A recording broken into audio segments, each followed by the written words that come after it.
Dans des articles d'analyse et dans les médias, vous entendez régulièrement le terme d'annualisation lorsque des chiffres de croissance, de variation du chômage ou autres sont publiés par l'INSEE.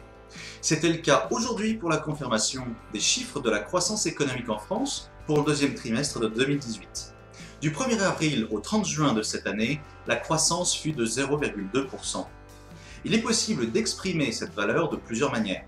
La croissance totale de 2018 ne sera pas connue avant 2019, lorsque les calculs réalisés à partir des déclarations des entreprises seront consolidés. Mais le grand public est habitué à entendre des valeurs annuelles. Plus 0,2% pourrait sembler très faible. Pour qu'il soit plus parlant, les journalistes vont donc parler en valeurs annualisées. Cela signifie qu'ils prennent la valeur de la période étudiée, ici une croissance de 0,2% sur un trimestre, et font une règle de 3 pour exprimer la croissance économique sur un an si toute l'année avait cette valeur. En clair, comme il s'agit de trimestres, ils multiplient la valeur par 4. Une croissance trimestrielle de plus 0,2% donne une croissance annualisée de plus 0,8% sur la valeur du PIB par rapport à 2017.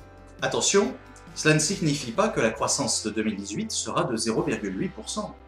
La croissance finale sera l'addition des valeurs ajoutées des entreprises sur l'ensemble de l'année, donc l'addition des 4 taux de croissance trimestriels.